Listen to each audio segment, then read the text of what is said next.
दोस्तों, दुनिया का कोई भी देश तभी विकसित हो सकता है जब वह अपने देश में मैन्युफैक्चरिंग करे और दुनिया के दूसरे देशों में एक्सपोर्ट करे।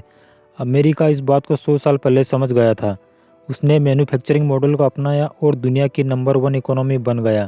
जबकि जापान और यूरोपीय देश इसे द्वितीय विश्व युद्ध के बाद समझे, वे भी मैन्युफैक्चरिंग करने लगे और गुड्स एंड सर्विसेज का एक्सपोर्ट करने लगे और विकसित देश बनते चले गए। चीन में इसकी शुरुआत 25-30 साल पहले हुई। चीन एग्रेसिव तरीके से मैन्युफैक्चरिंग करने लगा और एक्सपोर्ट करने लगा। नतीजा यह हुआ कि चीन आज दुनिया की नंबर 1 इकोनॉमी को चुनौती दे रहा है। भारत में भी इसकी शुरुआत हो चुकी है, इसका असर भी दिखने लगा है। भारत ने अपने इतिहास में पहली बार $750 बिलियन से अधिक का एक्सपोर्ट किया है।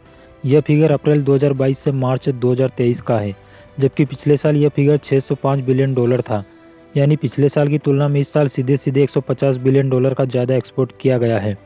वहीं अगर बात करें 2020-21 की, तो इसमें $500 बिलियन का एक्सपोर्ट किया गया था।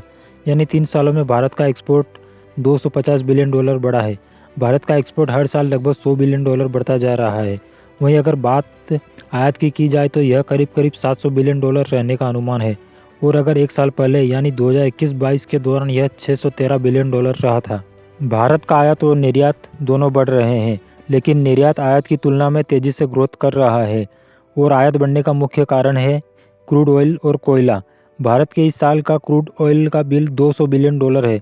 आप समझ सकते हैं, भारत को अगर क्रूड ऑयल का इंपोर्ट न करना पड़ता तो भारत का इंपोर्ट बिल सीधे सीधे $200 बिलियन कम रहता, यानी कि $500 बिलियन। अगर ऐसा होता तो भारत का ट्रेड डेफिसिट नहीं होता।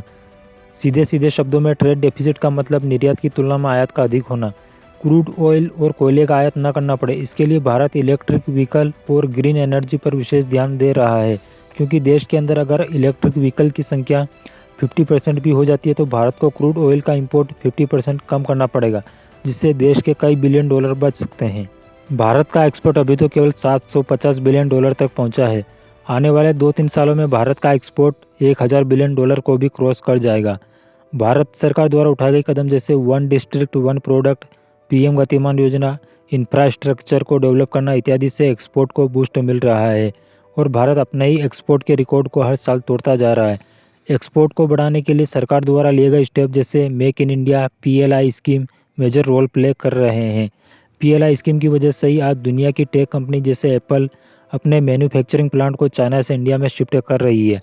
एप्पल द्वारा चाइना से ज़्यादा इंडिया को प्रीफर करना कोई छोटी बात नहीं है। इसका मतलब इंडिया मैन्युफैक्चरिंग के लिए चाइना से ज़्यादा फेवरेबल स्पॉट है। एप्पल ऐसे ही किसी देश में अपना प्लांट नहीं लगाती। एप्पल के प्लांट दुनिया के 5-6 से ज़्यादा देशों में नहीं मिलेंगे। एप्पल आईफोन की तरह ही सेमीकंडक्टर चिप का निर्माण भी देश में पहली बार हो रहा है। दोस्तों, इस वीडियो में इतना ही।